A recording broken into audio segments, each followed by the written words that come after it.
namin ang iyong paglalakbay. Na minsan, kailangan lumayo upang makamit ang tagumpay. With ways to save more, when you send more, World Remit is here for you, so you can be there for them.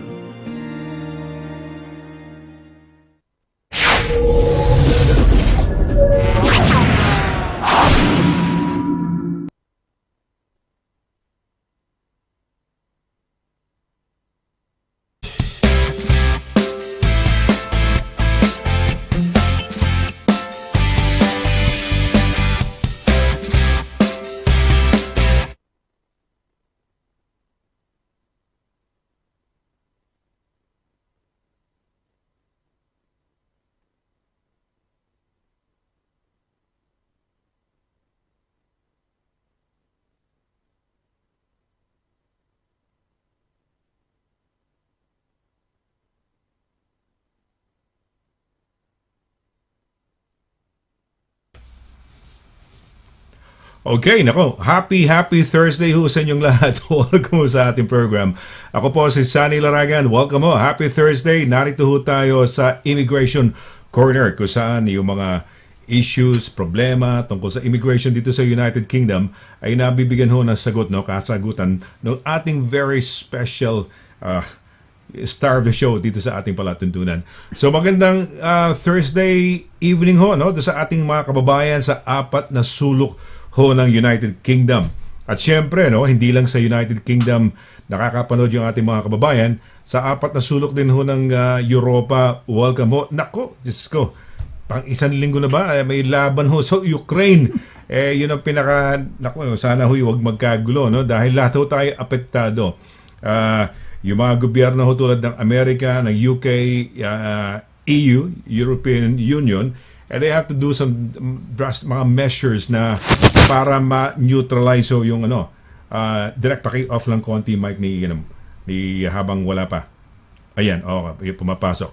Okay, ang tag dito na wala tuloy ako. Yun, yung gusto lang sabihin na yun nga ho, no, may mga drastic measures na ginagawa. Apektado ho tayo, no? Tumataas ang presyo ng mga bilihin dahil tataas ang presyo ng langis, no? At saka yung supply ho ng gas, no, nagmumula sa Russia. Tama, Russia, no? Russia nga. Tama ba yung sa Russia ho, no? Kasi Ruso yung tao. But anyway, hindi ko na ho pahabain. Hindi natin problema ang Ukraine sa ngayon dahil programa ho natin na pinag-uusapan natin. So, sabi ko nga ho, magandang gabi ho sa ating mga kababayan sa apat na sulok ng Europa at sa buong mundo. Welcome ho. Tuloy ho kayo kabayan. Saan mang bahagi kayo naroon at nakikisama ho sa ating manood, no? Okay, well, ito na, pakikilala ko na siyempre yung ating star of the show, no? Ito ho'y, managing partner ho ng Douglas Simon Solicitors. Eksperto ho sa larangan ng immigration dito po sa United Kingdom. Hindi ko alam kung may 20 years na ba siyang nagpa-practice, no? Sa kanyang specialty as a immigration expert and lawyer. Mga kaibigan, ang ating kasama every Thursday, ang co-host natin, walang iba kundi si Attorney LIRA SIMON-CABATBAT. Happy Thursday, Attorney.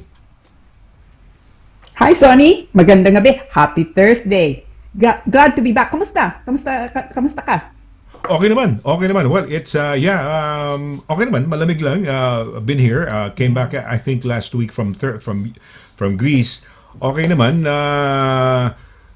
It's been a long, parang ano tawag dito? Cold, rainy, overcast week natin, no? Weekend was kind of okay. Di ba? Yeah. It was sunny, no? A bit. It was sunny. Sabado ata, no? It was a bit Sabado, sunny. Linggo yata. Friday, Saturday, Sunday, I think it was sunny in a way, no? Generally. Ngayon. Oo. Yeah, balik na naman ang ulan, at malamig naman, but there you go, no? Meron ka pang game, may game ka ba ngayon? Baka mamaya may surpresahin mo na naman kami, may game. Easter actually. Sa Easter. I've been thinking, I've been thinking about something for Easter nga, no? Yesterday it was Ash Wednesday di ba sa mga Kristiyano, no? Yan, they have this Ash Wednesday on a Wednesday. So maulan lang kahapon itong mga past few days. Naalala ko, you were telling me na nilipad yung sombrero mo how many weeks ago? I don't know, it was 2 or 3 weeks ago. Tapos, Yeah.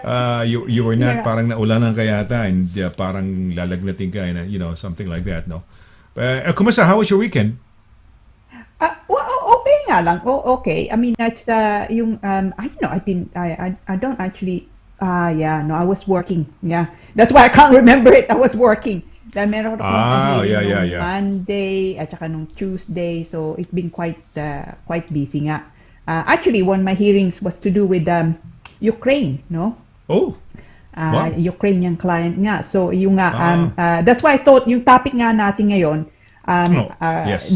that's really come from the ideas come from that, no? Okay. So yung adult dependent route. So pag-usapan nga natin. So it's yeah, so it's been quite a busy week actually, no? Oh, look, kahapon, do you know that it's 50 years since the Godfather came out, no? The first Godfather. Okay. Yeah, nabigla nga ako because I remember the Godfather, no? But anyway, it's 50 years nga since it came out. And kahapon, in fact, you should go there, Sonny, dahil malapit nga din sa'yo, no? Ito, dito sa Barnes. You're referring to the Barnes Theater? Oh, yeah. Okay. Yun nga. So they have a special. So I think they have it on for another week nga. So kahapon, I went to see the Godfather in cinema, no? Which was nice. Nakalimutan ko na. It was a long film, even 50 especially years? for those Is that days. 50 years na? 50 years na. 50 years na. Yun 50 nga. years. Yeah. Have you seen all of them? Yung 1, 2, 3, 4 ba yan? Yeah. I've seen all of them, but I've only seen them on TV. No, so so you wanted to enjoy the big screen, yung big screen. Yeah. Nothing like seeing violence on a big screen, no? TV violence on big screen. So, but now it was yeah, punta mo, no? So when did you watch it? Was it this, Kailan mo pinanood tong kahapon, Wednesday? March 1. Yeah, Wednesday. Okay. All right. So March 1, because I remember last week when we had the program, you were telling me now you were kind of lazy that weekend, the weekend prior, di ba? Parang you didn't do anything. And sabi ko, okay lang yan. Di ba? Sometimes there were days when we couldn't be bothered, But this weekend naman, you were so busy with a bit of work, no? During the weekend. And then yung movie. Yeah, no. Oh, may popcorn ba yun? May popcorn? Siyempre, of course, cinema. They make their, most of their, a huge chunk of their revenues from the sale of popcorn, di ba? Yeah, popcorn. It's popcorn is of course is a must, no. It's every so often nga, especially yung nga binanggit mo. We have the worldwide issue, of course, of the Ukraine. So it's sometimes just nice to switch off because it's a concern, It's a massive concern for everyone. It is of course a humanitarian catastrophe. However you look at it. So it's so it was anyway. It was I needed to just switch off. Alam mo, sometimes you just need to switch off, do something else completely different. Ewan ko kung ganyan ka din, something completely different. It's kind of nice to maybe have a bit of your brain break, di ba? Ako naman, I got hooked. Dahil sabi ko, I'm so frustrated kasi these people, the Ukrainians, cannot do anything. Oh, no, I'm sorry. They're so helpless, no? Because everybody's just watching from the sidelines.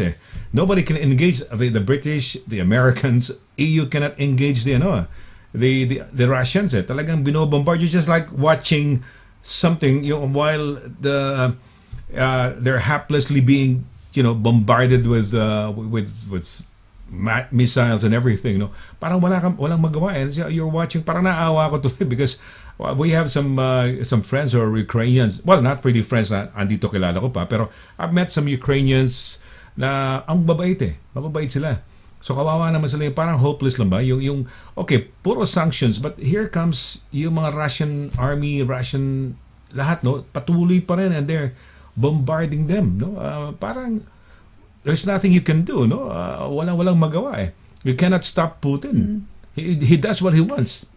Diba? So, yun lang ang frustration nga lang doon. So, well, we are all affected indirectly, no? Actually, heavily indirectly because by way of definitely, yung petrol prices, yung mga we're driving, for example, may tataas. So, lahat, kuryente natin, apektado tayo, but we have to bite the bullet, di ba? Kailangan impose, eh.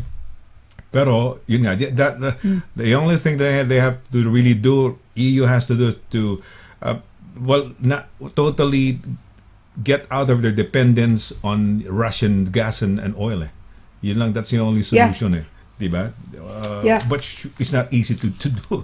Hindi naman instantly you can have an alternative source of energy, no? So bali ganun, no? So, well, pareho tayo naka-black kayo, attorney, ha? Naka-black ka ba? I just wore my jacket actually, ako. Oo. Naka-black ka? No, this is dark blue. Okay. Dark blue ka. Okay, dark blue. Yeah. Wow. Okay. Ikaw black ba? Ito na black to that I bought from Greece. Yeah. So I decided to wear. I've got this polo shirt now. It's been with me, Wrangler, and I said I'm gonna pair it with a parang ano ba, jacket or sports jacket that I got from Greece, of all places, So nice. Very dapper, as they would say, no? Well, kasi maginaw, eh. if I only wore my shirt, okay lang naman. We can have the heater up. Pero dahil nga sa nagmamahalang ang kuryente, ang gas, di ba, nagtitipid tayo, eh. So, ayan. Di ba? Yeah, yun na nga. It is a worrying time, no? It's a very worrying time for I think this is probably the most worried I've been for the world for forever, no? Actually, may problema na tayo because of the oil prices going up, no?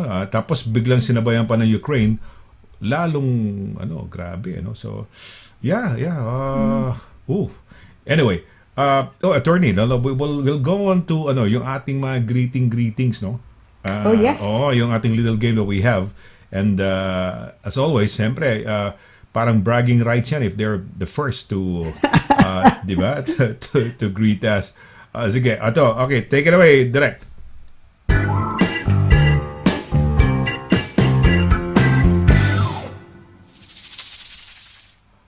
Okay, sino ang first natin? Okay. Sino ang una, attorney? Yeah, okay. I've been thinking about this for the whole of today, actually, Wow. So it's I was thinking, sino kaya, no? I'm going with Miss Paner. We always miss each other, Miss Paner, but I'm confident si Miss Paner nga ngayon.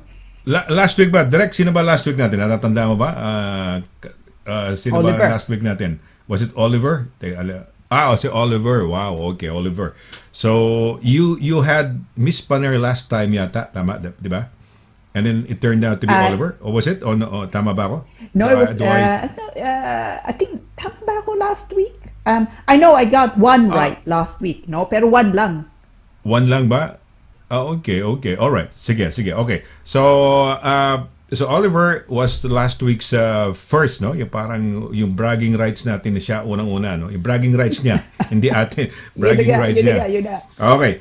Sige ha. Sa hula mo, babae. Let's see it. Okay. Sino kayo? Drum roll tayo. Yes! Okay. Marian Galicia Paner. Tama ka. Yun nga. So, okay, hello sige. po, Kuya Sonny and Attorney Lira at sa lahat. Happy Thursday po and stay safe and God bless. God bless, Miss Paner. Hello, Miss Paner. Mariana, mabuhay ka. Uy, 12th of, it's a Saturday, March, merong in commemoration with parang Women's Month, no? UK, ayan, ano tawag dito? Meron kasi si Attorney Dana and her team, no, from their law firm, will be at the embassy from 9 till 12. So we'll be there to show support. Doon sa mga may mga problema na gustong malaman anything legal, no? You can turn up, pero hindi ata kung paparehistro pa. But we'll find out, no, from the yung ating Consul General. Hindi ko pa kilala yung bagong Consul General, no? Kilala ko lang yung lahat ng Consul General from Ambassador Tess Dizon Tebega, no, hanggang kay Sinen Mangalile. Pero itong bago, hindi ko kilala. Ayan. So, magkikita-kita lahat ng mga viewers natin dito sa dito sa ating show, no? Dito sa Filipino TV Europe. Yeah, Well, we'll that'd be be good. hopefully be there to support and have a little get together. Andun ako. I'll be there to show support. Okay. So congratulations, ha? So you had tama ka so 1-1. Hindi naman 1-0 kundi 1 kagad score. Okay, second. Sino ang second natin? Okay, I would say Oliver. Okay, I'm going with Oliver. Oliver Fernandez. No? So last week he was the first one. Okay, sige. Let's Okay. go. 2 for 2. Tingnan natin. Oh! Oliver Fernandez. Wonderful. Yes. Sir. Yes, Thank you yes. po. Thank you. 2 for 2, Oo. 2 for 2. So, Yes. isang magandang Huwebes. Tama ka, no? Ng gabi po, Attorney Lira, Kuya Sonny, Direct Pao, at sa mga taga-subaybay ng ating palatungtunang Legal Advice Bureau. Oh, now, deep Yes, Tagalog. Oliver, yes, yes. pinag-usapan Oo, natin last malalim, week, no? Siya Oo. Pero she's legal like a poet. advisor sa Oh, immigration, no? Immigration tayo. We talking of immigration. Hindi ho kayo pwede magtanong ng tungkol sa mga landlord ho ninyo, no? O kaya yung may nag-cyberbullying ho sa inyo. We're concentrating on, ano tawag dito? Yeah. On immigration. Okay, yan kasi yan ang specialty. No, dito ho, specialty. Baka sabi na, bakit ganun sinasabi ni Mr. Sonny Laragan, specialty. Dito ho yun, specialty ho. Sa atin ho, specialty, no? Sa Pilipinas at saka sa Amerika. Okay, so 2-0. Yeah, 2 for 2, 2 for 2. Okay, I should say 2 for 2. Oo. Yeah. Okay, so tingnan natin. Hat trick. Tingnan natin makaka-hat trick ka, no? Okay, ito medyo mabigat to dahil I think third. yun na nga. Sige, let's try. Yun na nga. I think Babae ba o lalaki? si Edgar. Babae, lalaki?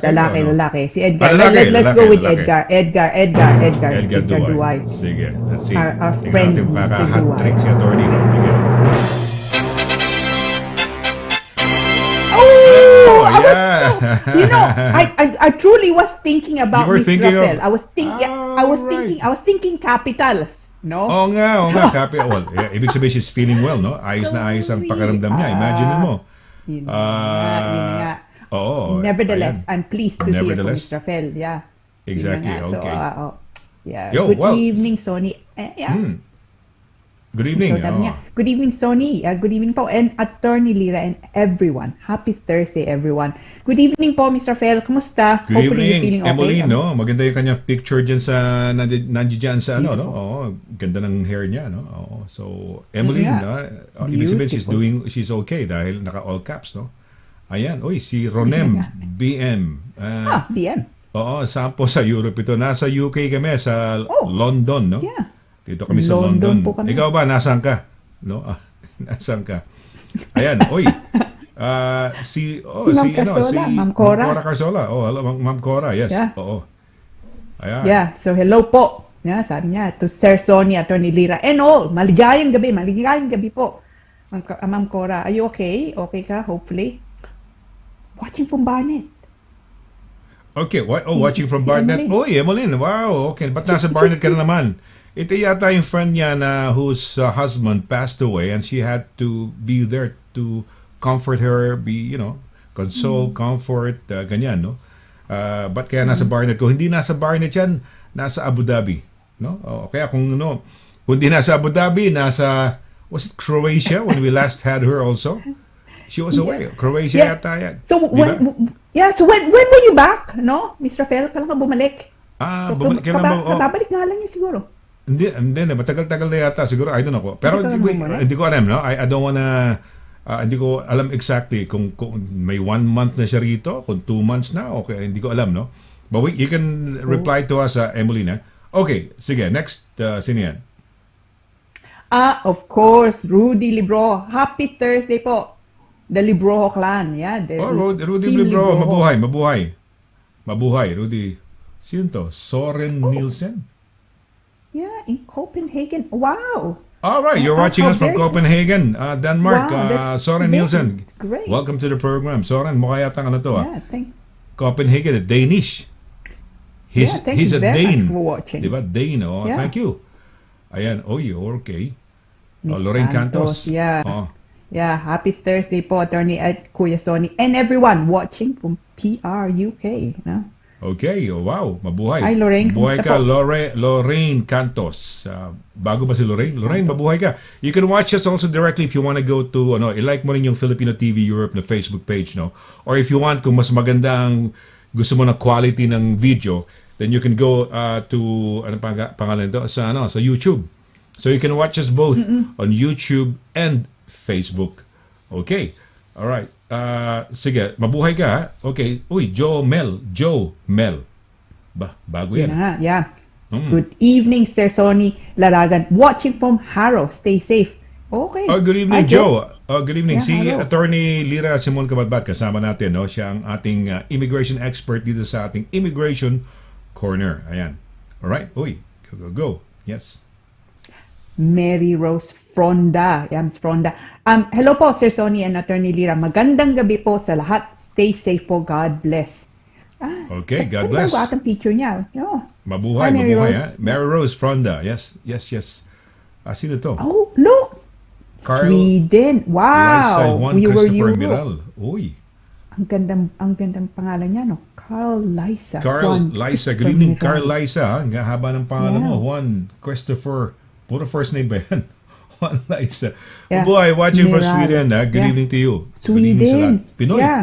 Pinoy siya, no? Imagine mo. Yeah, Imagine mo, ata. pangalan niya. Ano pangalan niya? Mahaba yun eh. Carl Liza. Okay, sino to? Uy, ito si Miss Igarte. I think she's been Igarte. watching us, no? Sama si Miss Igarte. Sherry Bell, nasaan ka ba sabihin ngayon? sa amin. Nakalimutan namin. Ma'am. Alam kong nag-message ka na dati, pero hindi ko na matandaan kung nasaan ka, Yeah. which part of Europe ka na doon, no? Okay. All right. Oh, Okay. okay. Okay. Ito yung well, may mga kandidato, 12 yata iboboto natin. Baka pwede iboto ho natin to, no? Si Astra Pimentel. This is the first cousin of my partner, yung aking sweetheart, ni Sol Pimentel, no? Because they are related to the current Senator Aquilino Pimentel the third, no? Si Coco Pimentel. Pero iboto ho natin. Number 51 ho siya sa mga kandidato, no? Astra Pimentel ang pangalan niya. Siya ay taga Bukidnon. Okay. At first cousin ng aking sweetheart, no? Si Mary Sol Pimentel. Okay. Baka, biro mo, magiging Yeah. senator. Biro mo, Wow. tumatakbong senator. Tatakbo kaya, di ba, next time, baka tumakbo tayo, no? Tatakbo pa tayo, attorney. Are we allowed? I think pagka-presidente yata, you have to be there at least 10 years ba? O, no? For 10 years. I don't know actually. Kailangan ba okay, kailangan doon May residence na yata, pero requirement kailangan na. ba doon- You have to be there at least 10 for a years? certain number of years yata. 10 years yata, no? Before you run for president. Kung, hindi ho, wag niyong parang na, as far as I know, parang ganun yata. Okay, sino to? Evelyn Gul. Sino yan? Taga saan yan? Hi, Evelyn. Yeah. Evelyn, yung Yeah, ba where are you apelido mo watching talaga? from? Yung ba surname mo? Gul? Or Gal? Or whatever, however you pronounce it. Taga saan ka? Evelyn? Yun na. Oh, di ba? Gal, no? Taga saan Yeah. yan? Maganda Well, gabi. it's nice to know, no? May somebody new na nandiyan sa atin, no? Okay. Okay. Rosemary Guban, sige, attorney. Yeah, Rosemary, hello. Good evening, Attorney Lira and Sir Sonny. At sa lahat ng nanonood, happy Thursday po. Happy Thursday, Rosemary. You know, actually, Rosemary Guban, meron kong nakita nga kanina, Pilipina, no? Mhm. Pero ang surname niya, Thompson. Isn't that lovely, no? Thompson ang apelido niya. Rosemary Thompson? He's Filipino, yeah. Hindi. Thompson ang apelido nung nakita ko nga kanina. Pero Pinay, ha? And that's not a married name. Thompson nga ang apelido niya. Isn't that wonderful? Okay. Yeah. Thompson. No, okay. Oo Pero nga. kung sa Pilipinas, bata yan. Sabagay, Thompson kasi, parang yung baril nga, di ba? Pero Thompson with a P to, no? Meron din Thompson Yeah, na without a P na camera na ginagamit ng mga professionals dati, no? Okay, wow. Good, Okay, so Rosemary Guban, no? So, okay. Ayan. Darmin. Si Darmin. Hi, Darmin. Darmin, Yeah. mabuhay. Balarinyon. Yeah, good evening po. Lumalaki Good na yung evening, Darmin. Si Amira, talagang gumaganda. Lumalaki na yung kanyang daughter, no? Na dati, baby Yeah. lang. Parang neneng ngayon. talagang ano na, no? So, Darmin, mabuhay and Amira, no? So, mabuhay kayo. Mabuhay. Diyan sa, ano yan, sa Brussels nga ba sila? O basta Belgium eh. Hindi ko alam kung sa Yeah, I think Brussels so. sila, Tama no? ka. Di ba? Yun Okay. nga. Alright. I think Uy, tama sino ka, to? tama ka. Rachel Oh, Bautista. Pakibasa, attorney. yeah. Good evening, Attorney Lira and Sir Sonny. Have a blessed Thursday po. Ikaw din, Rachel. Hope you're okay, no? Keep safe. Yes. So, keep safe, ha? Keep safe. Okay. Sino to? Si... Oy. Wow, Oh, Scotland. Scotland. Wow, Oh, yeah, we're everywhere today. Thompson, ah. Ito naman. Jocelyn Chu. Taylor. Ayan, Yeah. Yes. Hello, watching from Scotland. Mabuhay. Wow. Kumusta, Si Jocelyn? James Taylor, paborito ko, no? Yung mga songs ni James Taylor, and I was trying to sound like him when I was young, singing his songs, no? When I was... Talaga? Yeah, I was singing kasi when I was young, I was singing professionally noon para mga folk houses sa Pilipinas. Pero Wow. we You know that? we would sing. I would sing for about 45 minutes, one set, ganun kasi. Sometimes mga 2 or 3 sets yun in the evening, and we were paid mga 50 pesos per night, 55, 60, 45, Talaga? depende. Yeah. Well, it was ganda rin yung experience ko noon when I was college yata. I had to get out of college. Stopped for about 3 years. Pursue my dream of being a musical, rock star or folk, ganun, no? And eventually, ganun. Tapos went back to school just to finish my last year at UST to finish my education degree, no? So, nag-adventure muna ako, attorney. So, You were a rebel.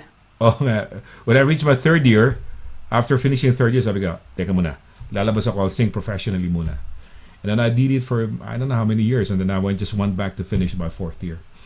Okay. Wow. So, Oliver Fernandez, Oliver.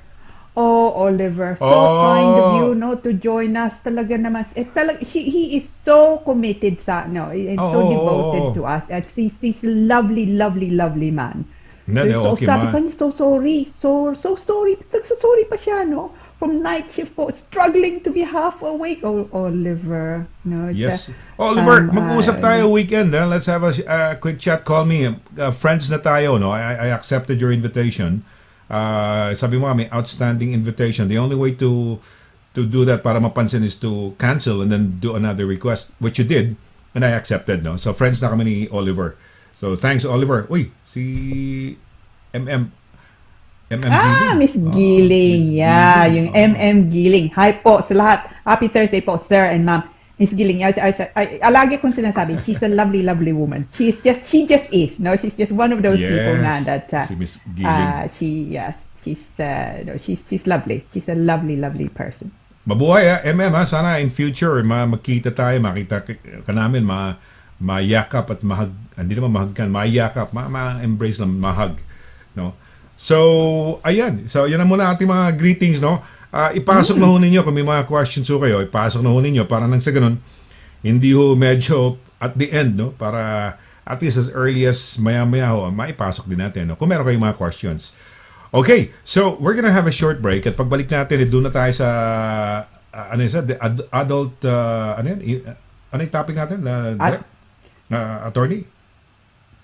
The adult dependent root. Dependent root. Ayan. Okay. Yeah, big topic.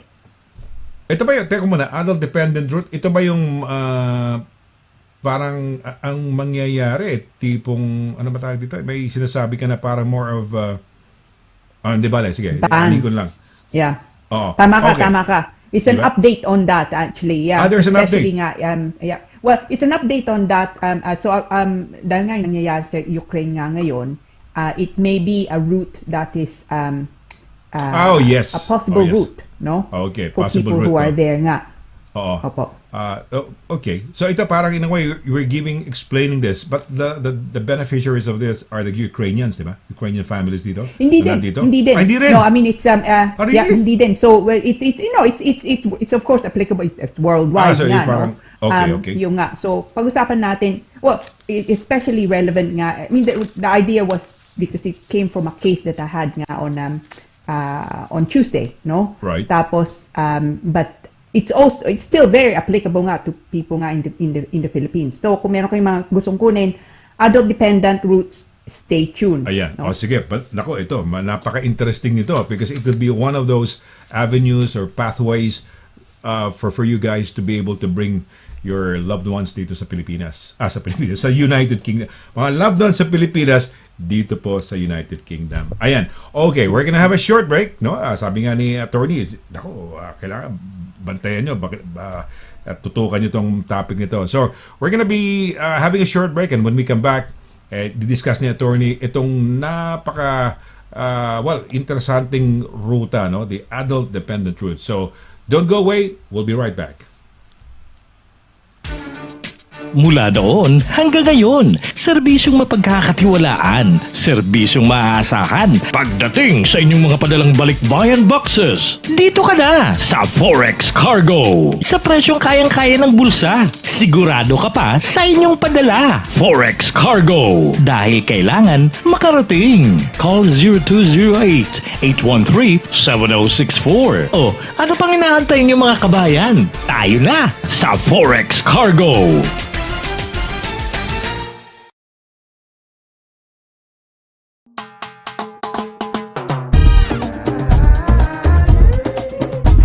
%100% all natural, tasty, healthy, versatile, 4 unique flavors. Taste a real sauce. Galettos.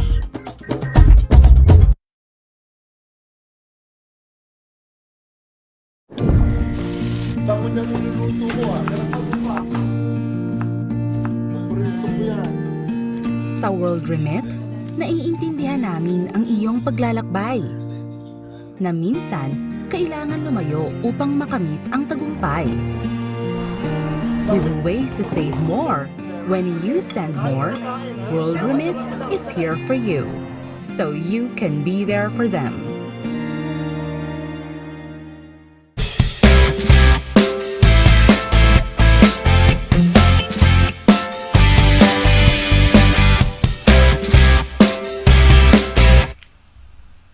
Okay, balik ho tayo sa ating programa, no? Immigration Corner. Ako po si Sonny LARAGAN. For those who tuned in just now, nasa ikalawang bahagi na ho tayo ng ating programa, no?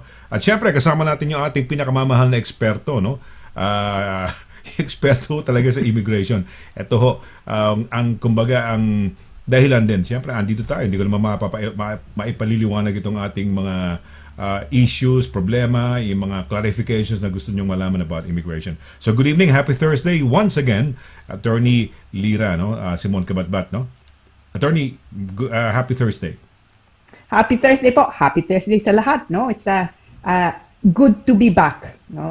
Yes. Great to be back, actually, no? It's I missed you all. We miss you too. So we miss them, we miss you, we miss each other, all of us, no? It's been a partnership, parang togetherness natin, no? Togetherness natin for the a couple of years, no? Okay. Okay, so ito na. Sige, attorney, you can take it away, no? The adult dependent route. Take it away. Okay, so ito pong topic natin, as usual, it's quite a big topic, the adult dependent route. Now, yun nga, this came to mind because I had on Tuesday, meron akong hearing, and it was to do with an elderly parent, no, who's from the Ukraine. So this really what led me to think, actually, this is something probably that needs to be looked at, but not just, of course, for people in the in war-torn countries like the Ukraine or indeed Afghanistan, places like that. But it can also certainly be considered kung ang mga pamilya nyo, mahal nyo, nasa Pinas. So tingnan natin po, no?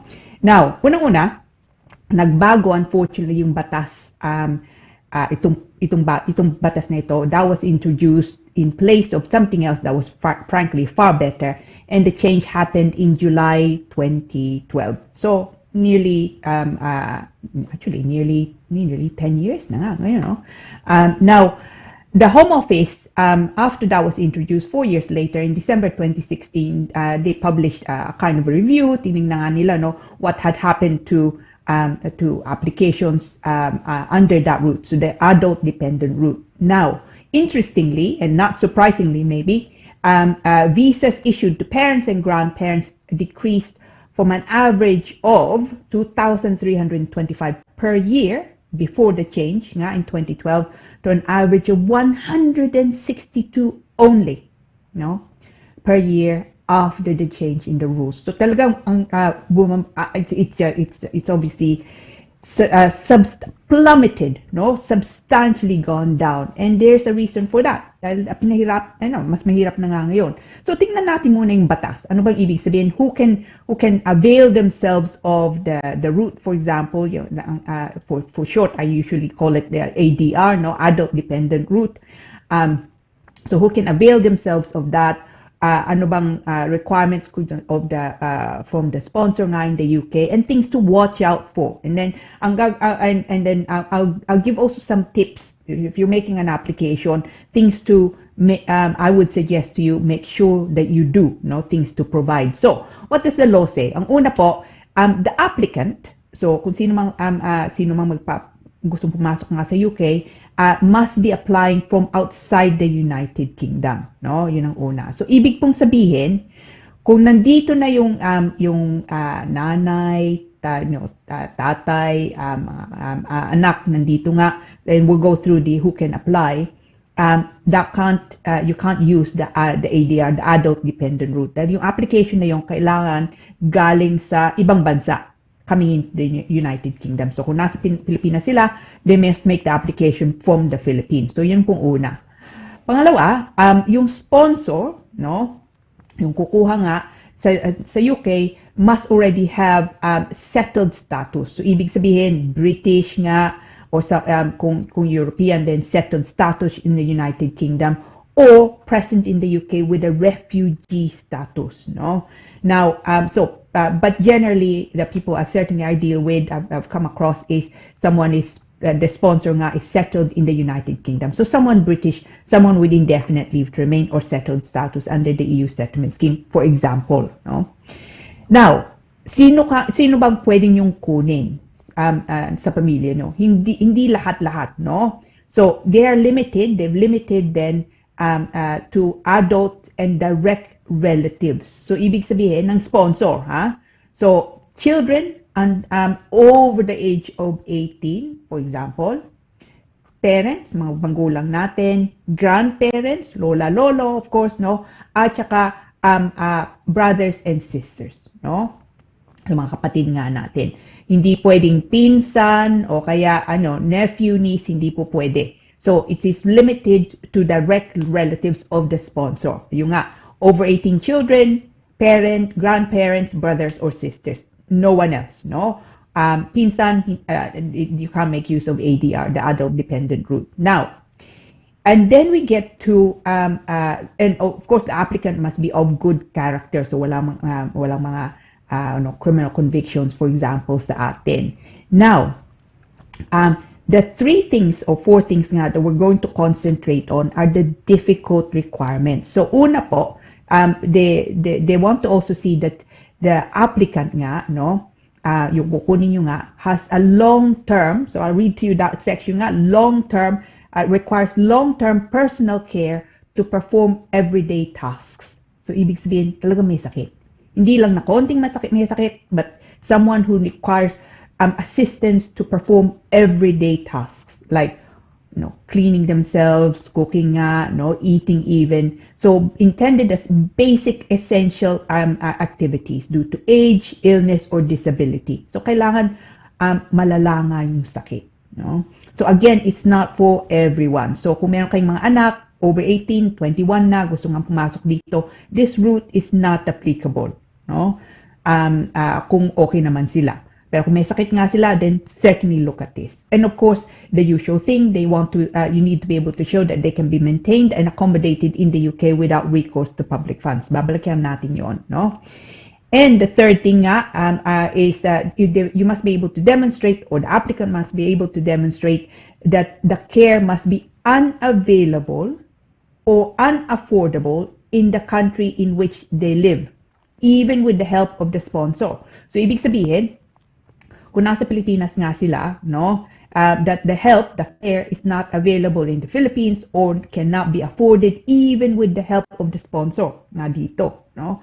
Again, babalikan natin yon because that's a quite that again is a problematic requirement. So, unang-una po, the as I've said, long-term personal care to perform everyday tasks. So, talagang malala nga ang healthcare nila, no?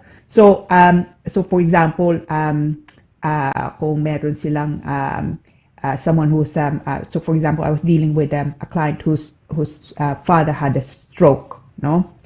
And there it was clear kailangan niya ng tulong every day because he certainly could not even he couldn't even feed himself, unfortunately.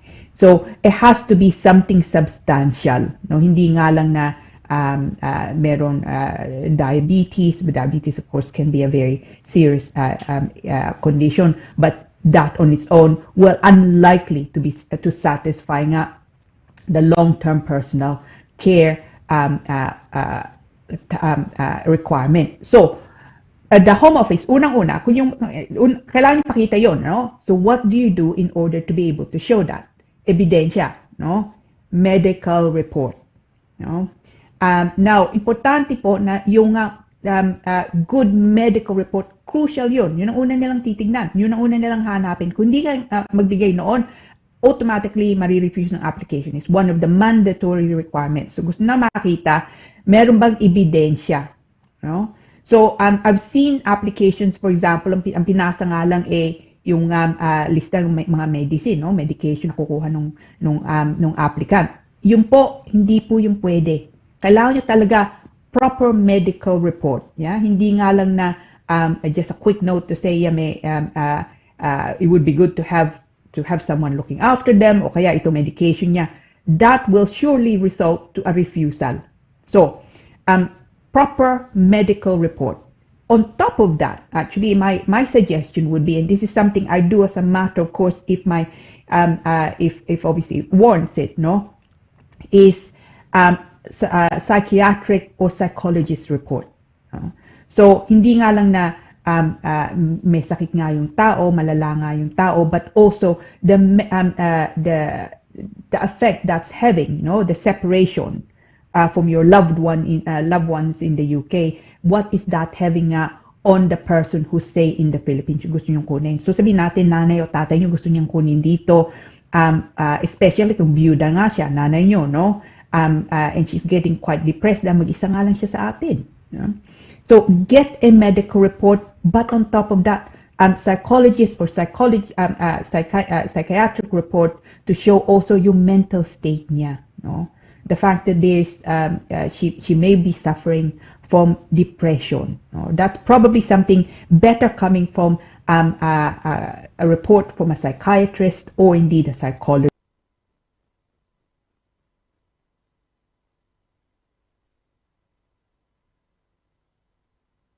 Then, balik na naman tayo. So, yun. So, importante po yun. And it is a mandatory requirement. No? Now, the other thing that causes people problems is you must be able to demonstrate that the care must be unavailable or unaffordable in the country in which they live. So, kung galing nga sila sa Pinas, from the Philippines. Now, if you are coming from a place like, say, yung magulang nyo coming from a place like presently, unfortunately, the Ukraine or Afghanistan, no, where it is clear that medical help is never mind unaffordable, but it is unlikely to be very unavailable, no, because of what's going on in that country. Pero yung kailangan yung pakita that it's unavailable or unaffordable. So unavailable, now, that is quite tricky actually, no? So kung nanay tatay yung gusto nyong kunin dito, no? The first thing the Home Office will say is, well, why can't they go into a care home? Kung wala kanyang kamag-anak na sa atin, wala kang pamilya, no? Now you probably say, well, there are no real care homes, no, that would accommodate nanay or tatay, no? Now, hindi po pwede na sabihin nyo nga lang yun. You make it into a statement. You need to actually prove it. But of course, it's quite difficult to prove if you like, a negative nga, no? So, ang payo ko, one tip is this, and this is something I always do, no, for these types of applications nga, is make a search. Kung saan man nakatira nanay o tatay, sabihin natin sa Maynila o sa banda nyo, no? Have a look at whether there are care homes available in that area. Hindi naman siguro marami kasi hindi naman uso sa atin, no? So that you can show, tinignan mo na, no? Tinignan nyo na. Are there care homes that are available? And likelihood is there are no care homes available. And then on top of that, the issue of unaffordable, no? Pagka tinanong yung care home, unang-una, no, who do they deal with? What type of cases do they deal with?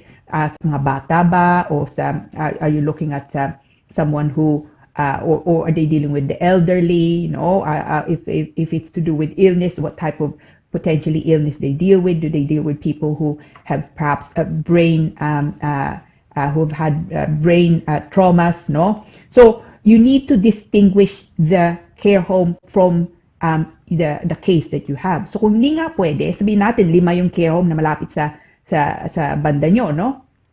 You need to say, okay, itong care home, sabihin natin ABC care home, hindi yung pwede dahil, no, they're dealing with children, for example, no? Or they're only dealing with people who have brain traumas, no? Si nanay o si tatay nagka-stroke. So, kailangan nyo sabihin, bakit nga hindi? And then on top of that, you're making inquiries with them anyway, no? Find out magkano ba, no? Because even in the Philippines, it is quite expensive care homes. So, it could be, and this is where we go back to the, being able to support yourself in the UK without recourse to public funds, because it's a bit of a clash, no?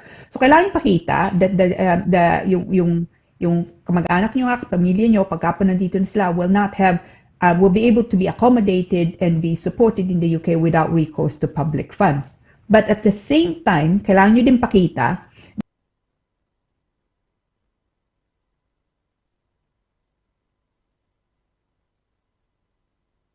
Philippines. So yun. Now, if that's the case, you need to do your sum. So kung meron kayong sweldo nga dito, may trabaho kayo, you need to say, okay, ang income ko, sabihin natin, 1,000 pounds or 2,000 pounds per month. Ang presyo ng care home is 1,000 pounds per month, no? By the time na you take into account renta nyo dito, kung meron kayong pamilya, para pamilya, pagkain, no, bills, especially nga ngayon, tumataas mga kuryente, ganon. Then you will say, you then do your sums, and then you can then conclude to say it becomes then unaffordable, no, for you to be able to remit money, especially kung wala na nga siyang inaasahan sa atin, ikaw nga lang nagpapadala. So but it is for you to show, no, na talagang hindi nyo nga kaya, and better yet that it is unavailable. It's not impossible to be able to show that, but it is certainly very difficult. And actually, this issue of that it's unavailable, that's the thing that has led many to describe the adult dependent rule as a rule masquerading as it's a ban masquerading as a rule, no? Because it makes it sometimes or often nearly impossible to achieve. But it's not, well, I mean, I can say for a fact it's not impossible, but you do have to work hard to get it. And if you are really unfortunate and you're coming from places like at the moment, sadly, the Ukraine or a place like Afghanistan, then you can probably succeed on saying that the medical treatment, no, is in fact unavailable, never mind unaffordable. So, but if you can satisfy that, and that's the trickiest condition, then it is likely, mabibigyan nga sila ng visa to come into the UK, and they will be one of the very few people who will be able to enter under the adult dependent route. Now, kung magpapasok silang application, what are the basic, if you like, costs? So, costs is and this is this route has the highest charge immigration fee. It is, as of today, £3,250. No, so if you think an extension nga dito, no, is £1,052.20, it is 3 times the amount. No, the good thing though is there's no IHS, so immigration health surcharge is not required to be paid. Dahil nga, pagka nagpasok yung application na ganito, tapos makuha nga nila, makukuha nung kamag-anak nyo, nung nanay ng tatay, o yung anak nyo nga, is actually indefinite leave to remain, settlement status. No? Now, it doesn't mean that when pagka nandito nila, they can then claim benefits nga, or you can help them claim benefits. Hindi po yung pwede. You need to be able to show that you're not, that you can support yourself in the UK without recourse to public funds at least nga 5 years. No? At the moment, that's part of the rule. But it doesn't mean na hindi sila pwedeng kumuha ng NHS help. They can access NHS because of course they have indefinite leave to remain. Yung nga lang no benefit. So ibig sabihin, no housing benefit and certainly no universal credit. No? So for those of you who would be lucky enough to get the adult dependent visa, it's a very good visa nevertheless to have, because obviously indefinite leave to remain, and it allows you therefore to access nga NHS for your family member. But it is certainly not for the faint-hearted, no? Tawag nga nila. It is a very difficult route, and just be careful when you go looking to pursue this route, no? But hindi nga kayo sigurado because you don't think that they're perhaps as unwell as the adult dependent route would require. Just be careful na, dahil pagka nagpasok yung ganitong application nga, it could be that any future visit visa applications, no, if this adult dependent route is refused, any future visit visa applications may be tainted and may be refused by this application, no, by the refusal of this. Dahil of course, ang kaso nyo nga is they want to come into the UK to stay in the United Kingdom with you. So it could be that the Home Office then say, oh, hindi kami mananiniwala, no, na babalik pa siya. If she just comes in as a visitor nga. So it's not an impossible route. It is a very difficult route. But if you are in an unfortunate country like the Ukraine, this is absolutely a route that you should look at. Okay. Ayan, medyo maganda explanation, attorney. That's nice, no? At least dati na natin pinag-uusapan na it's a difficult route, no? Hindi imposible, pero it's a difficult route, no? And all of these changed back in 2012, di ba? And you were mentioning, after 2012, 162 lang up to this time ang mga nakalusot? Yan ba ang statistics natin? Every year. Every year. So, every year. Yun ang average. So, every year, average of 162. Yeah. Tama so, ba? hindi imposible. Yeah, 162. Hindi imposible. That's pero average. Dati, hindi imposible. Ano nga ulit dati? 2,325 was the average before 2012. Wow. 2,325. Wow. So you can imagine from 5%. that to 162. Yeah, it was it 5%, plummeted. no? Plummeted almost 95%, no? Sabihin na natin, no? Okay. Yeah. Attorney, you were mentioning this could be initiated by somebody who has a settled status dito sa UK, no? Ang settled status would be somebody with permanent residency status at saka may UK citizenship. Yun ang mga permanent, no? Opo. Diba?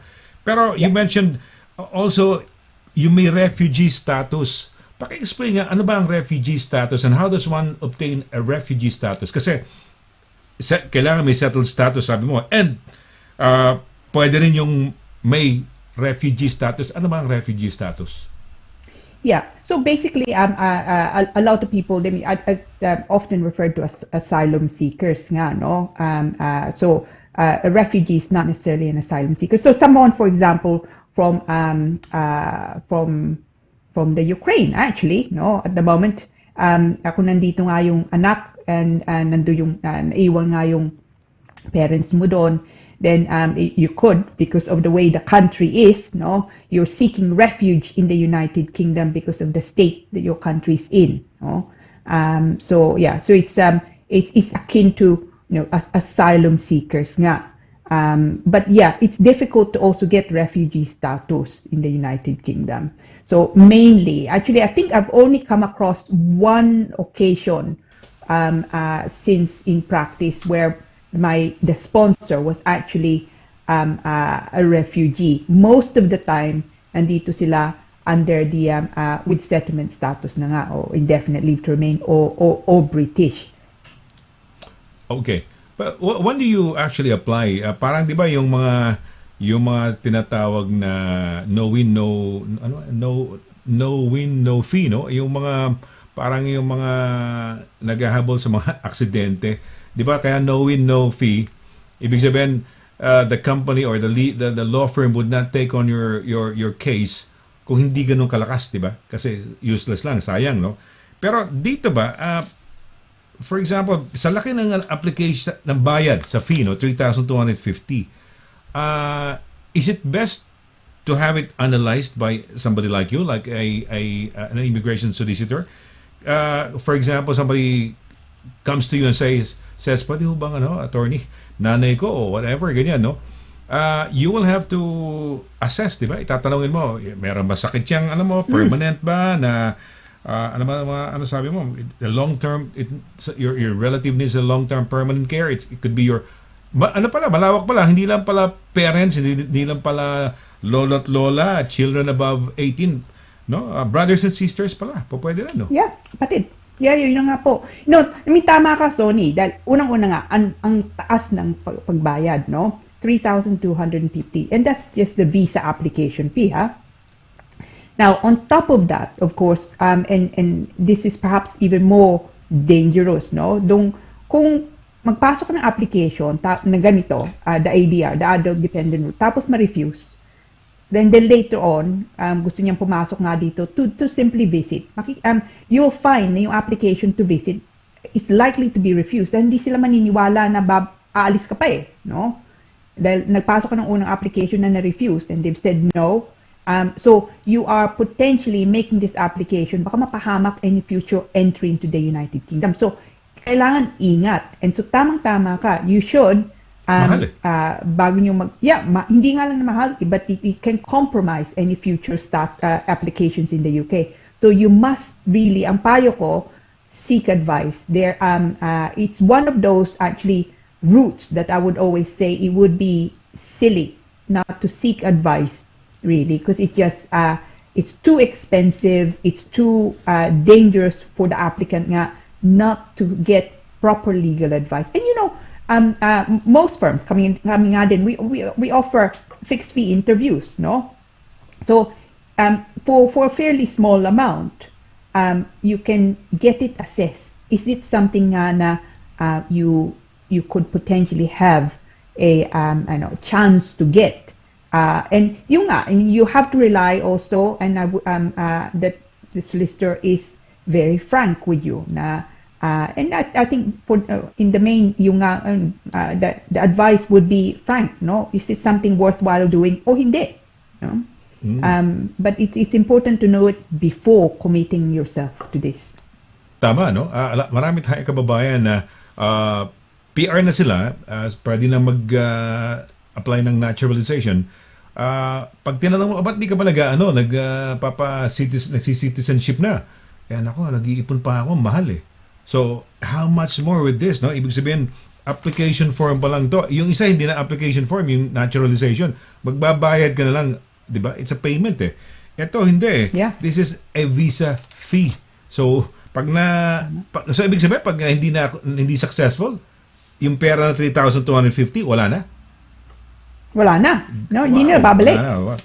Ingat ho kayo, hindi ho basta madaling pag-isipan to, no? Kailangan talagang you really have to be sure about this. But sabi nga ni attorney, hindi to imposible pero mahirap, di ba? It's kind of difficult. It's a difficult route. Pero maganda pala to, children above 18, brothers and sisters, lolo't lola, your parents, pwede, no? Okay, pupunta tayo sa mga questions, no? Some of the questions, attorney, Sure. So, go.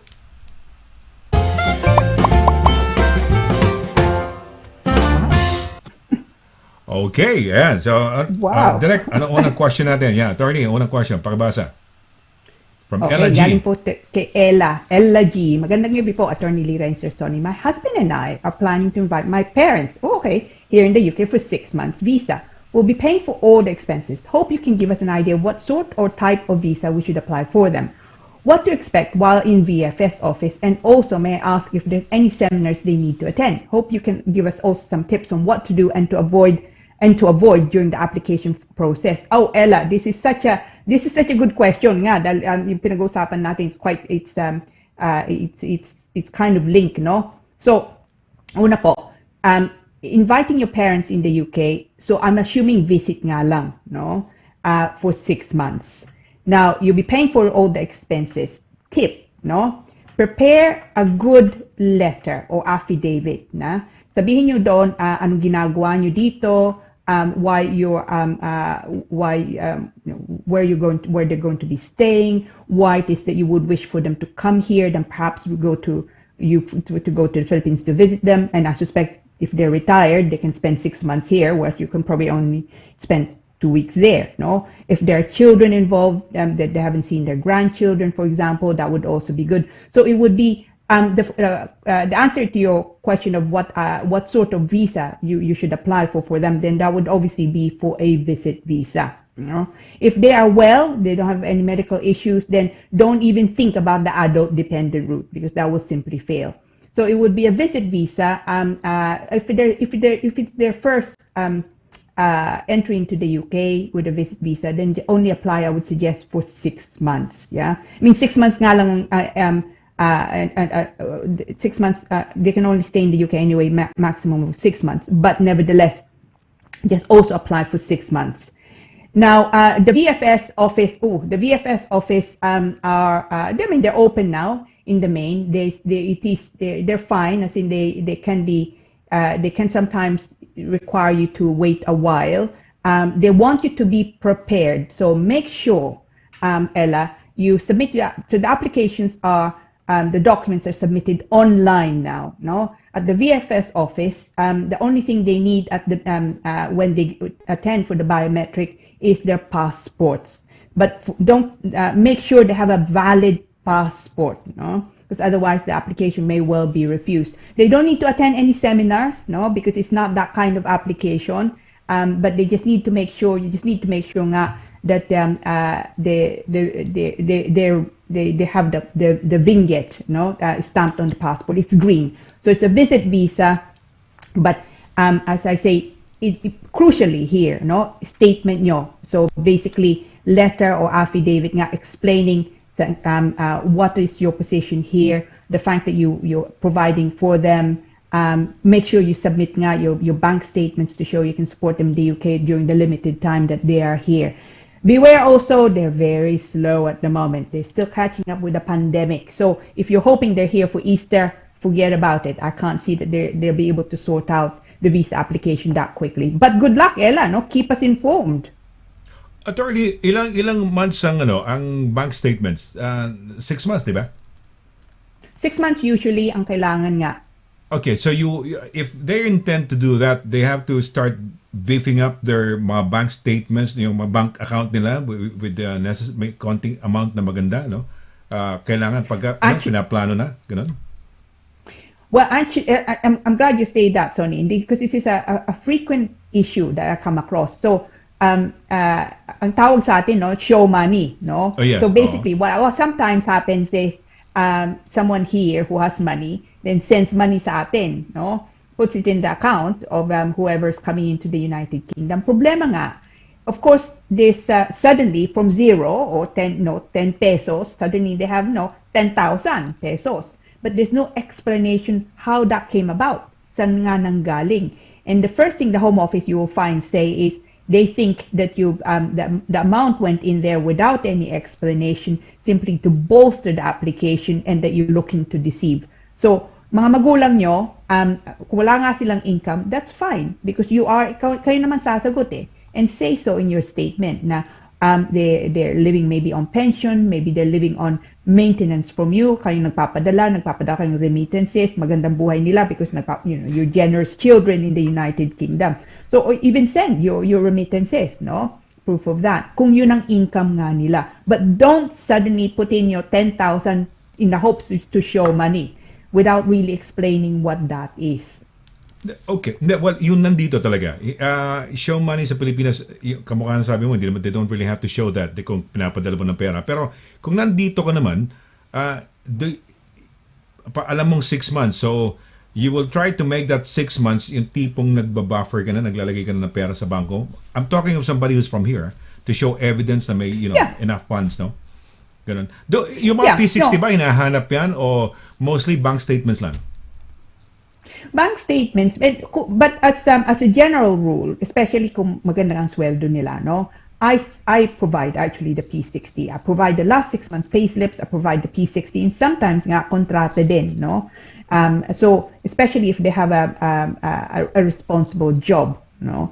So nurse nga dito, let's say, so that you can show absolutely hindi nga maaabala yung gobyerno dito, no? For the 6 months or 2 to 3 months na nanditong parents nyo.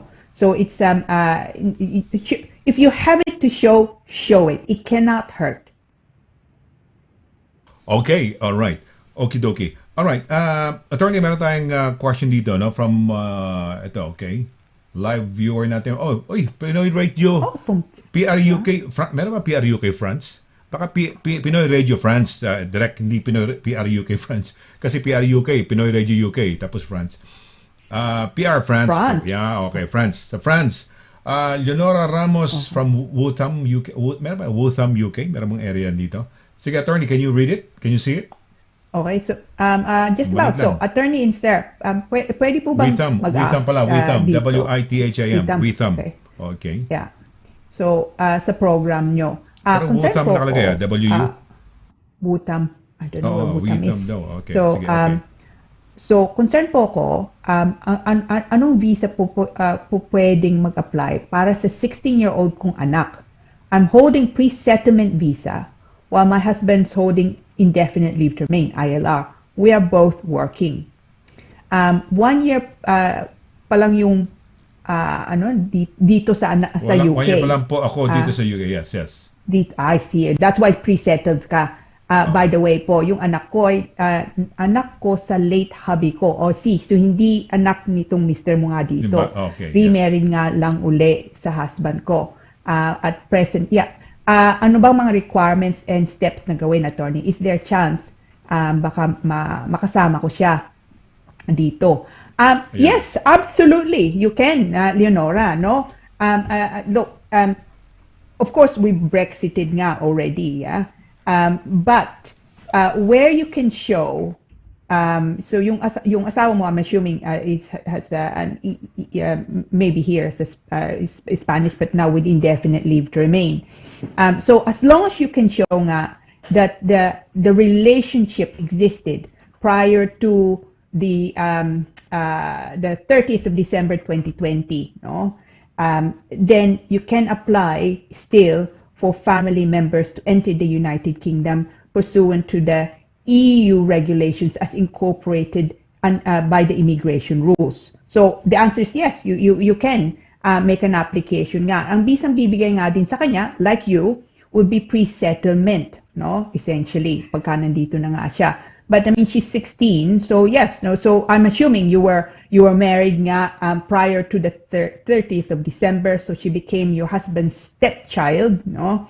Before that time. But in any event, of course, you are a family member, no, a direct family member of your husband. So the answer is yes, you can, Leonora. So do, and it matters not that she's already 16.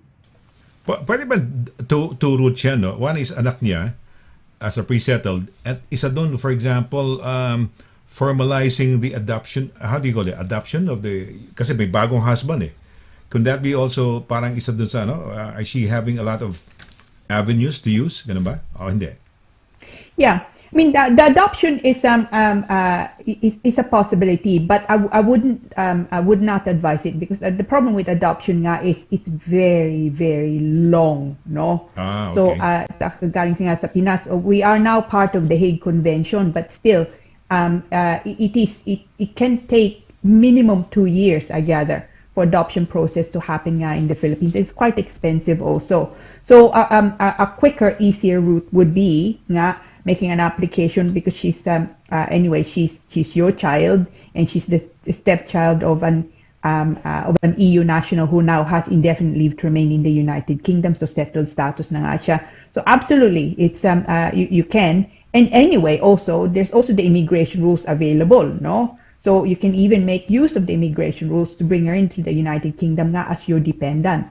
But there you need to be able to show certain income nga, no? But yes, you can, she can, and you should, no? 16 na siya. Just in time for A-levels. Okay, automatic naman yun, di ba? Parang dahil asawa may asawa ng mom niya, automatic stepdaughter na lang ang consideration sa kanya, Yeah. di ba? Okay, so yun, okay na Yeah, yun. yun nga. Yeah, Alright, it's family meron member. tayong may question tayong sino tong, sige, direct. No, we're going to di ba? Yung prepared na, yeah, okay, kay Sally. Go, yeah. Sally yes, C. kay Sally C, okay. Okay. Yeah, good day, Attorney Lira and Sir Sonny. I'm currently in the UK under a C visit visa. Okay. I was recently advised I can apply for my spouse visa from within the UK since I'm still on exceptional assurance. I've been here for around 9 months. I was wondering if I would still need to take the TB test for the application if I'm applying from here. Hope you can guide me through this. Thank you in advance. Okay, Sally, let's take it a bit backwards. The TB test, if you're making an application, any application in the UK, of course you don't need to take the TB test because that's an out-country requirement. But taking the more difficult issue, so you've been advised that you can apply for a spouse from within the UK because you're on exceptional assurance. That is wrong, Sally. No. Now, a visit visa. So it's not the fact that it was, if you like, extended, but it's not really extended. It's just they're forgiving you for effectively not leaving, no, because it's exceptional assurance because of COVID. But the visit visa is the problem. Visit visa, you cannot swap to a spouse visa, no, as a general rule, unless there are not exceptional assurance, but exceptional circumstances. And by that, I mean really exceptional circumstances. So may sakit yung asawa mo, malala nga dito, may anak kayo. So, so it has to be something truly exceptional. This exceptional assurance that's actually not what it's addressing, you know. But as a general rule, no swapping kung visit visa. So, so whoever advised you that you can swap, you can swap the visit visa, you have to be very careful with that advice and take a second opinion, Sally.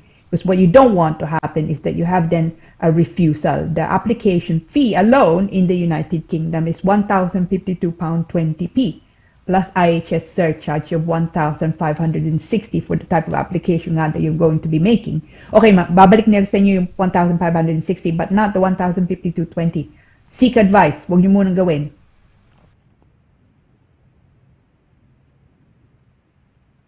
Sorry, Sonny, hindi ka namin marinig. Sorry. Sorry. Nagtataka lang ako kasi si visa, which is a visitor's visa, di ba? And then she was advised na she can apply for a spouse visa from within.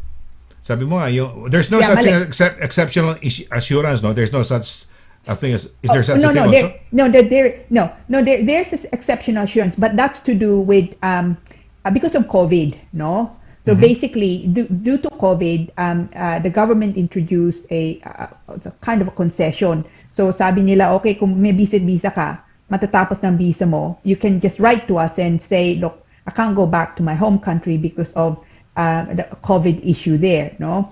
And then they will grant you this exceptional assurance. But basically, it's a glorified, well, it's not even an extension of visa. It just means they're not going to take action against you even though strictly speaking, no, you've overstayed, and they were not going to hold it against you because of the exceptional circumstances. So exceptional assurance, iba yun sa exceptional circumstances. Okay, all right.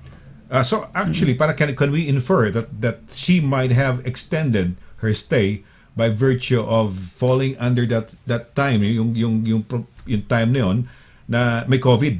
So and that's the reason why she might have extended it to 9 months. Kasi normally, initial na binibigay sa either 6 months or less. If they feel that they just want to give you 1 month, they will give you 1 month. Diba? Parang, ano yan, diba? Nasa, what's the word? Prerogative or nasa discretion ng immigration officer if they can assess na, oops, teka muna, I just give you 1 month. Diba? May mga ganong cases, diba? Well, anyway, so, ayun, Tama. Hindi totoo yung nakuha niyang balita. In short, tama ba? Yeah, absolutely. No, it's getting exceptional assurance does not mean that you can swap your visit visa to that of a spouse in the United Kingdom. Hindi po. So parang within that, for example, within the 8, 6, 7 month period, she found love. She cannot change, because in the first place she came over on a C visa, unless pwedeng siguro you go home then mag-asawa kayo. Pag C visa, they really have to go home, di ba? Hindi pa pwedeng makapag-swap ka rito and try to stay on, di ba? Hindi pa pwede. You have to go back home, and if that love is existing, whatever, then doon na lang gagawa ng paraan yan. No, parang yun ang process siguro, yun ang next na susunod. Okay. Meron tayo rito ito kay from Mamot Pamor. Sabi niya okay. Good evening po. I'm waiting for my ILR. It's on process po. I applied last 2nd December. Ask ko lang po, once I get my ILR, how long do I need to wait if I want to apply for British passport? Okay. 1 year, di ba? 1 year So, afterwards. Well, anyway. Usually, no, tama ka. No, so usually, so sabihin natin dumating ka dito to do with employment, no? So normally, kung ganoon, then 1 year, so 12 months from the date that you get your indefinite leave to remain, then you can apply for yung tawag yung naturalization before you can apply for British passport, no? So naturalization, yun ang una. Now, maganda nga, pwede mong gamitin yung B1 test mo at Life in the UK test when you apply for naturalization also. So that's one possibility. That's assuming that you're here on, say, employment basis. But if you're here, if you're married to a British citizen, sabihin natin dumating ka dito as a spouse, no? If you're married to a British citizen, you don't need to actually wait the usual 12 months after getting indefinite. So as long as you can show that you're married to a British citizen a minimum of 3 years, then you can apply for your naturalization immediately, no?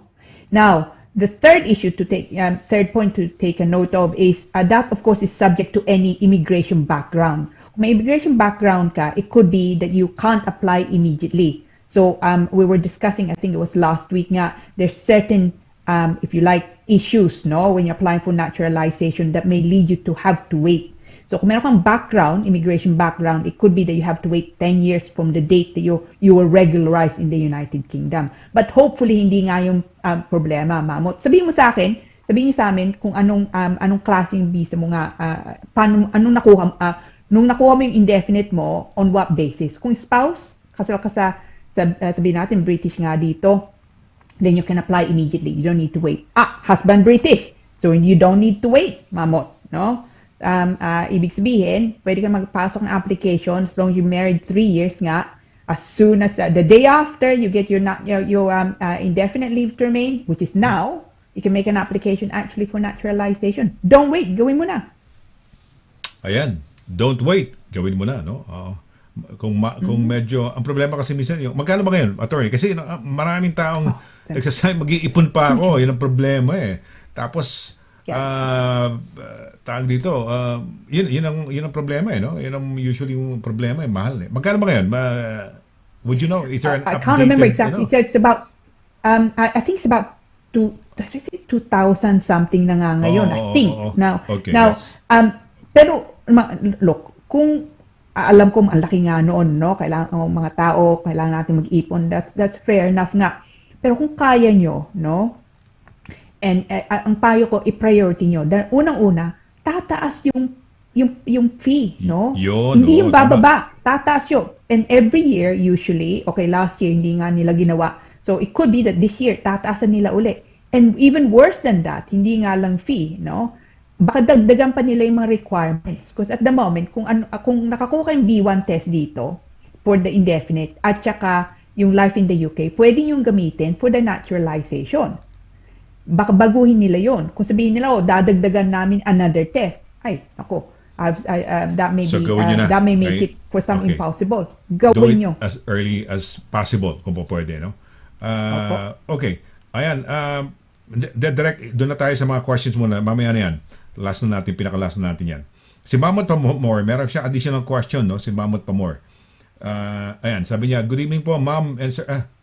I want to ask, ma'am and sir, I want to ask if I want to bring my daughter and apply her visa to join me here, does she need to pay for the IHS? I'm waiting for my ILR now and I'm planning to bring my daughter in July. Ayan. Okay.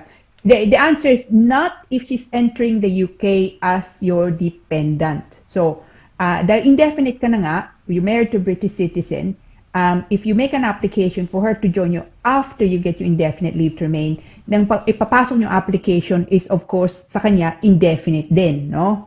So, ibig sabihin, mas mataas nga yung fee sa home office, which is nearly £2,000, but you don't have to pay the IHS.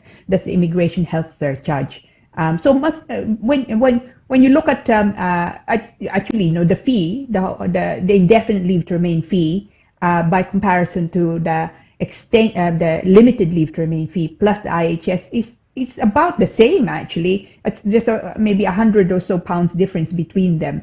Ang maganda nga lang, pagka indefinite na nga siyang pagpasok dito, wala nang abala, no? Indefinite means indefinite. Okay. All right. We have may question tayo rito mula kay Con N. Ganda ng pangalan niya, no? Con N. Okay. Con N. Pakibasa, attorney. Okay, so good evening, Attorney Lira and Sir Sonny. I have a marriage visa which allows me to stay here for 6 months. I'll be getting married in June. Okay, is there any way to extend my visa, or is it possible to switch to apply for spousal visa after the wedding when I'm still here? Thank you so much, Con. Now, Con, unfortunately, marriage visa ba yan o parang fiancé visa muna? Hindi, iba po. There's the fiancé visa, which I don't think this is probably the case because she's there are two routes which allows me to stay here for 6 months. Sabi ganun eh. 6 months. Yun na nga. So either nakakuha ng fiancé visa. If it's a fiancé visa, then absolutely, no, you stay. You have 6 month fiancé visa. You should of course apply pagkakasal na kayo for spouse visa in the United Kingdom. But I'm guessing na ang binigay sa iyo, ang pinasok mo is a visit marriage visa, no? So ibig sabihin, it's a visitor visa but to allow you to marry in the United Kingdom. That's a more unusual route, but it certainly happens because it's cheaper, for example, to apply for marriage visit visa in the United Kingdom. Kung yun ang visa mo, marriage visit visa, and you're getting married in June, it means you would have to go back to the Philippines kung galing nga sa Pinas, and then apply from there to come back in as a spouse. You can't switch to a spouse visa and extend your visa if you are here on a visit marriage visa. Fiancé is different, of course. Meron palang ganun ha. Visit marriage visa pala, no? Pero why? So you cannot change. Why would someone apply for this? If you were to advise them, would you not just tell them na mag-fiancé visa ka na lang? Dahil soon as na convert them, you're given a certain number of months yata, di ba? And during which time you get married, and then yun, then you can, di ba? Pero ngayon ko lang na meron palang gano'n, visit marriage visa. So yeah. I love you, you say I love you to one another, I want to marry you, and then who applies for the visa? Yung nasa Pilipinas. So mag-a-apply doon sa ano pa pangalan sa atin sa ano ba tawag doon sa pinag-a-applyan sa UK, it would actually be still the home office. It's just the home office. Okay, all right. Okay, pala sabi mo nga pala home office. Home office lahat. So mag-a-apply siya ng visit visa to get married. Yeah, yun na nga. Well, it happens, but not. It's a bit more unusual. So, for example, last year I was dealing with someone who wanted to just marry in the United Kingdom. Tapos, they were not looking to settle. The couple were not looking to settle in the UK, actually. They were then going off to America, actually, and in fact live there. So she just wanted to come from, because they have family here in the UK. She just wanted to come to the UK to be able to marry in the UK. Tapos babalik siya sa atin nga, and then from there, they're migrating, in fact, to the US. And so there was no point making an application for a spouse visa or fiance visa, because they were not intending to settle in the UK. So it's used, but it is unusual. And if kung ang plano nyo nga dito na kayo titira, then frankly it's kind of pointless. You should maybe apply for a fiance visa instead, or indeed get married in the Philippines and then come in as a spouse. Pero yung sinasabi mo na yan, yung kinikwento mo nga, attorney, one of them is permanently settled dito in the UK? So okay. Yeah. Akala, okay, permanent. Kasi baka ako, that would be possible. For example, kung transient lang sila rito, they were actually, they might be from the Philippines both, or one probably is in America, and since maraming relatives decided to get married here. Mm-hmm. And then parang pinag-apply ng visa, yung visit by way of marrying, yung visa, yung kanyang partner yung kanyang loved one sa Pilipinas, na pareho silang hindi taga rito. So pero ang sinasabi, ito yung mga ganyang visit visa, ngayon ko lang na rin marriage visa pala, permanent settled yung nandito yung isa. Tama ba? Hindi naman yan yung tipong dalawang Pilipinong mayaman, teka, doon tayo kasal sa London, maganda, maraming ko kamag-anak. So let's apply for a marriage visa. Yun, okay lang. Pero kung, yun nga, kasi both of them, kung galing sa Pilipinas, they cannot change it dahil they're not even nobody's permanently settled here. Both of them are actually like visitors just deciding on getting married in London. Di ba? Parang gano'n, no? Yun na nga eh. So in that case actually, so yung asawa, yung fiancé nga at the time nga, is British, no? British and living in the United Kingdom. So yung fiancé is living in the Philippines, but actually they both were then going to migrate to America, the US. To the US, okay. Yeah, and so sabi ko sa kanila, there's no point really paying for the fee, no? Kung yun naman plano nila. Also, they would not satisfy the relevant rules because, of course, they don't intend to pursue their family life in the United Kingdom. So, yeah, she entered the UK with a marriage visit visa and then went back to the Philippines from there. Then they both migrated to America. They both say, for example, sige, to carry on with the story. Eventually they become husband and wife, and then after the marriage, they went to America. When they're coming back, if, for example, they got tired or they found it frustrating staying in the UK, in the US, and decided to come back, ano visa ng babae ngayon coming in? Ano na? O spouse na? Then she needs to make an application, no? It's not automatic, an application to enter the United Kingdom as a spouse. Okay. So hindi automatic. Hindi automatic. And in that case, she would have to have this 2.5 and 2.5 again. Ganun ba? She would undergo that? Tama. Exactly. Okay. Yeah. All right. Okay. So hindi lang pala, para lang na-delay lang yun. Di ba? Parang, sige, let's get married here in the presence of our relatives. But after which, you go back to the Philippines and then we meet up in the States and we live there together. Tapos, ganun, parang ganun, di ba? And then, parang sabi nung isa, I want to live in London or I want to live in the UK. Ayun. Then you go through the 2.5. Panibago naman. Okay, all right. Yeah. Okay, our Yun last question for tonight, attorney, ito. Sige, from Cherrybell La Torre Igarta. Ayan. Sige, attorney, kung nababasa mo, go ahead, please. Okay, so, good evening po, Attorney LIRA and Sir Sonny. About adult dependent visa, what if a parent is old, like 67 years old, healthy with other children in the Philippines? How are the chances to apply for adult dependent visa kung main reason is to invite is to live with the family, sister who's a cancer patient, or visit visa lang talaga need to be with the sick and dying sister in the UK. Okay, The other way around naman to. The other way around. Yeah. Oh. Yun na nga. It happens, of course, this, you know. Okay. So, unfortunately, Interesting. Cherubel, yung po, no, absolutely. The adult dependent route in this case is not applicable. I don't even go anywhere near it, no. So, sa kanya, it would be a visit visa, no. And absolutely, sabihin nyo nga din and provide medical evidence that the family sister is in the UK. And is obviously of ill health and kailangan nga siya. So that is a perfectly legitimate reason for a visit visa in the UK. And because of the fact that she's unfortunately dying, no, make sure meron ngang medical certificate to confirm the seriousness and how urgent the matter is. So visit visa lang to visit.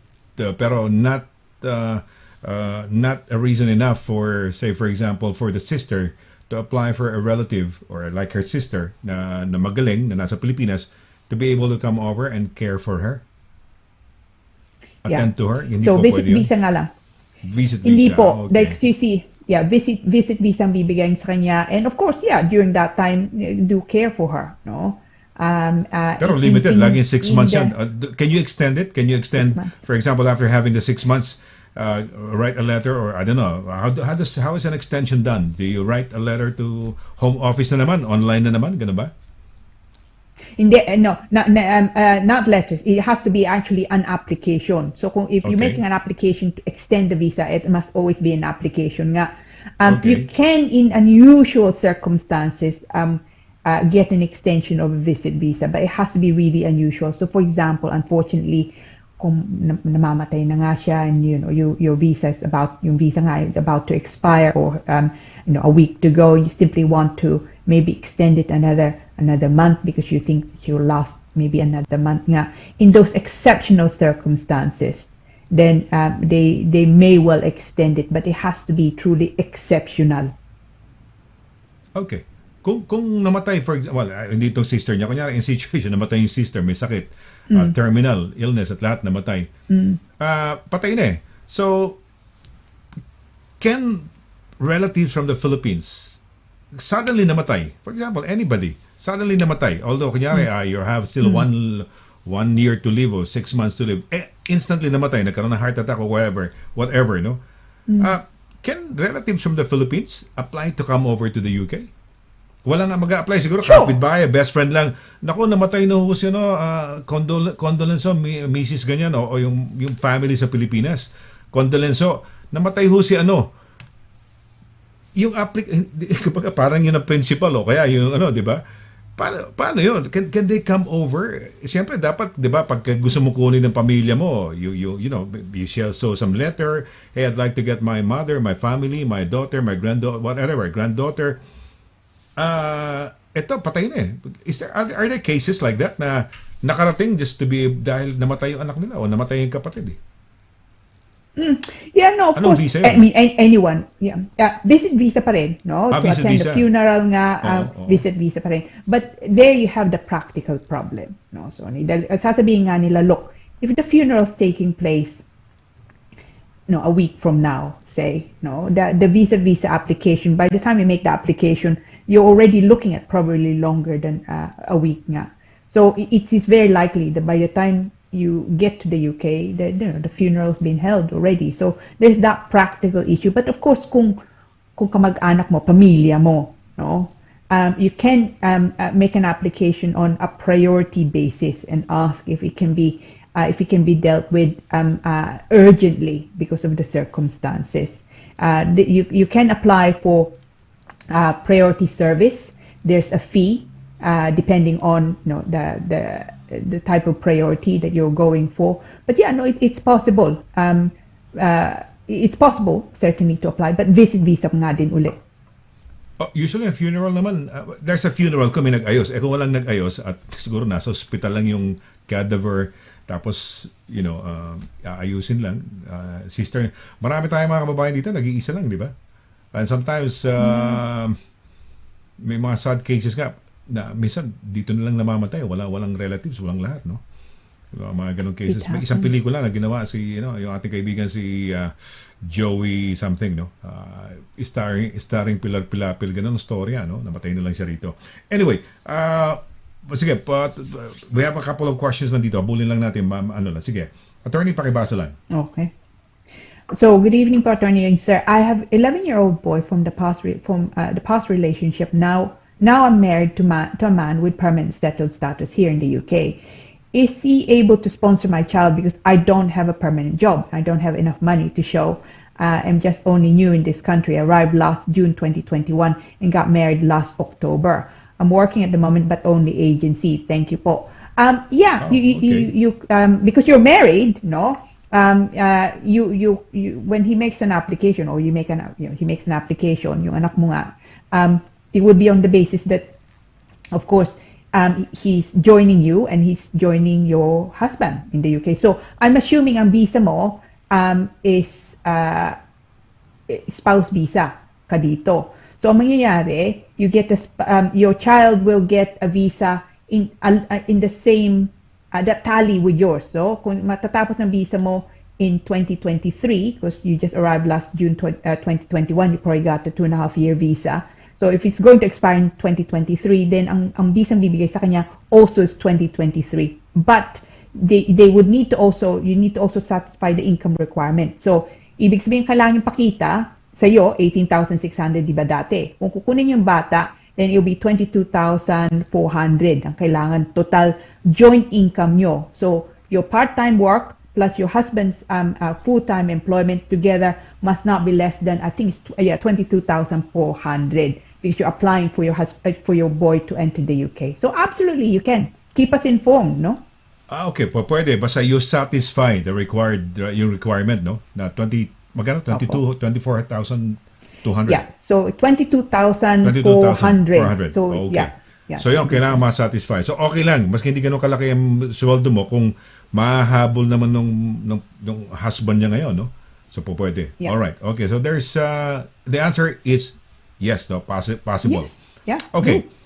Kim Santos Sunga, no? Ito, sabi niya, okay, hello po, ma'am. May question ako kasi what if gusto kong umuwi this year tapos approve yung visa ng tita ko na visit visa dito sa UK kasi nag-apply pero yung reason niya siya magdadala ng bata pero gusto ko umuwi. Pwede ba nasabay kami pumunta rito ng UK? Di ba magkakaproblema yon? Baka, teka muna, ang pagkakaintindi ko, initially, naka-schedule na magdala ng anak niya, yung tita niya. Ngayon, kung uuwi siya, parang kasabay sila, parang hindi ba na-preempt yung tita niya? Ganun ba yan? Hindi ko maintindihan.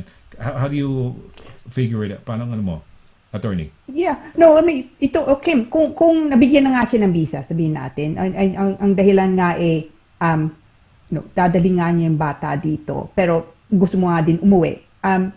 Kung nabigyan nga siyang visa, pero yung ang balak nyo, yung intention nyo at the time, that's fine, no? Bago nga lang ang kaso, no? Yung circumstances nyo, dahil gusto mong umuwi, that shouldn't be an issue. Dahil magkakasabay nga kayo, that should be fine. But yung nga lang, it is of course, that was the intention at the time. Kung ma-question nga kayo, simply say, well, the circumstances change, you know?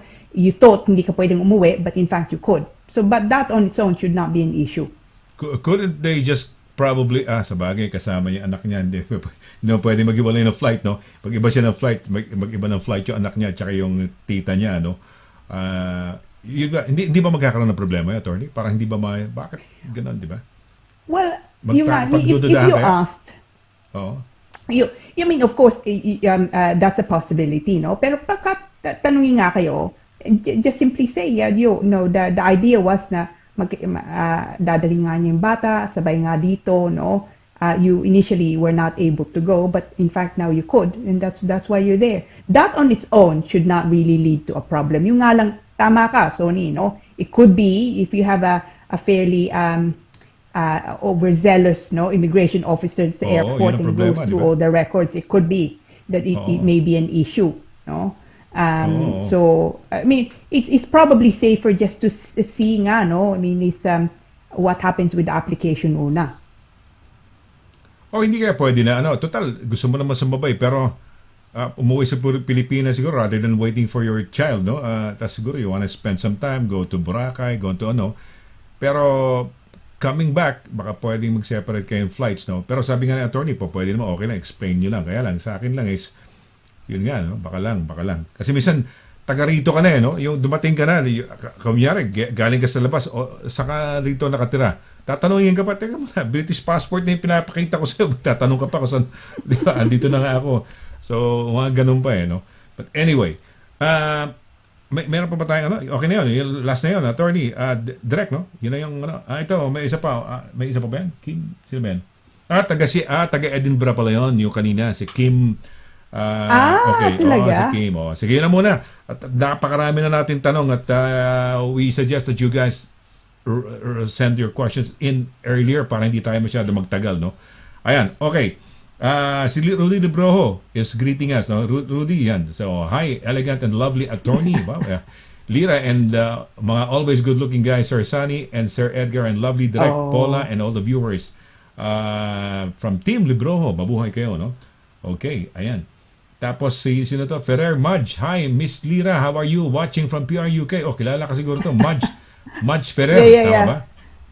Mudge, mabuhay. Thank you for watching. May Tigbaw Vargas, no? May is, hello and good evening po, Sir Sonny, Attorney Lira, Direct Pao, at sa lahat ng nanonood, God bless, happy Thursday, no? God bless, happy Thursday di sa'yo. MJ De Leon, si MJ De Leon. Good evening, Attorney Lira, Sir Sonny Laragan, watching from the Sonny Laragan page. Okay, estudyante ko to, alam ko, ikaw ba MJ, estudyante ko to. She was my student in when I taught speech development through broadcast training yata, no? So mabuhay ka MJ, tama nga ba, no?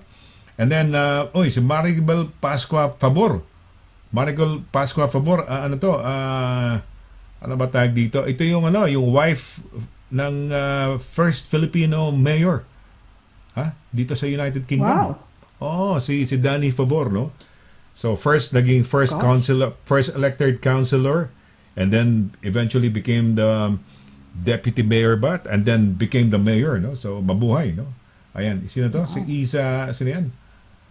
Isel Marieda, good evening po, watching. Okay, sige. Good evening, sige. Okay, meron pa ba dyan? Ano pa ba ang Mabuhay, Okay. Okay. Ayan, pasalamat sila. Thank you daw sabi ni sino yan? Si Cheribel, no? Cheribel Latore Igarte. Pleasure. Thank you po. Yeah, so Tapos may last dito kay Edgar Duay yan. Edgar Duay, sige. Oo. Edgar. I was just going to say he didn't make contact but he has. Salamat Edgar. Baka pumasok to at ngayon lang dumating, no? Or nanonood quietly. Ano sabi niya? Magandang gabi sa sige. Pasabi mo, attorney, ikaw na. Okay. Magandang gabi sa inyong lahat. Mga ka-classmate, lalong-lalo napaka-romantic, smart, and elegant na Attorney Lira and Mr. Yummy, Slim, Sonny Laragan, and talented Direct Paula. Happy Dagdag Kaalaman Day. Edgar, I missed that, no? I mean, talaga, this is the only time, that I get compliments. I have to store it up until next Thursday. Yes. Well, thank you for all those kind comments and Thank you very much.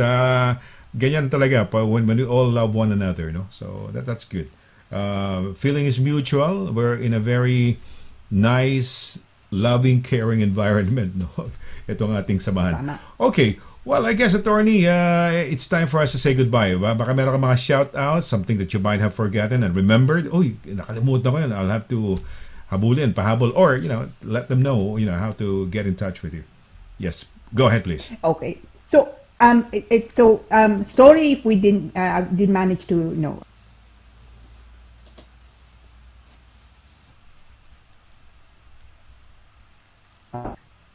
if you wish to make contact with me, please feel free. Ito pong email ko kabatbat@douglas-simon.com. Telephone number 0203-375-0555, no? By all means, email me yung questions nyo. I know that a few people actually emailed me from last week, but I haven't been able to answer them. Just been a bit busy with the court hearings nga this week. So I will go back to them and we'll make sure nga that I make contact. So kung mag-email kayo sa akin mga questions nyo, lagay nyo please sa subject matter, Immigration Corner. So pwede kong balikan. Usually I look at it after office hours and then I can never find it if you've not put in the subject Immigration Corner. So for those of you nga na I owe answers to, I'll try and get to your emails either tomorrow, Biyernes nga bukas, or early next week. But if I haven't, feel free to also chase me. Anyway, just to say also, salamat po uli for you. Thank you so much nga, no, joining us again. I know I say this every time. I'm truly humbled, no, na you take the time to join us. And you've been doing this now for, I think, 2 years anniversary na tayo na kami ni Sonny ngayon, ano? So it's truly humbling, and thank you so much. Ingat po kayo, and hope to see you next week. Yes, okay. Yes. Okay, well, it's been a wonderful night, Attorney. Maraming questions tonight, maraming ano. So, feel free, no? Doon sa mga nag-tune in just now, nako, sorry na lang. Next week na lang. Pero, this is a regular thing that we do every Thursday night, no? For those who have just discovered the program, regularly 7:30 to 9 o'clock ho ito. But tonight we went overtime, pero okay lang ho yan dahil sa dami ho ng mga questions at napakaganda ng discussion natin for tonight. So, I guess it's time for us to say goodbye, no? So, sa ngalan ni Attorney LIRA SIMON-CABATBAT, ang ating immigration expert, at sa ating director, no, si Paula Perez, ito po si Sonny LARAGAN nagsasabing thank you very much so sa inyong walang sawang pagsubaybay dito po sa ating programa every Thursday evening, no? So let's do it again next Thursday evening for another ano ba? How do we call this? Happy Thursday, no? So till then, Sonny here saying thank you very much for keeping us company. Well, take care, God bless, and good night. See you. Bye.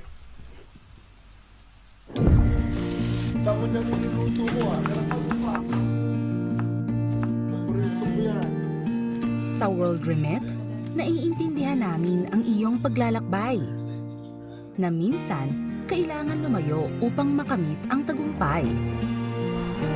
With ways to save more, when you send more, World Remit is here for you, so you can be there for them.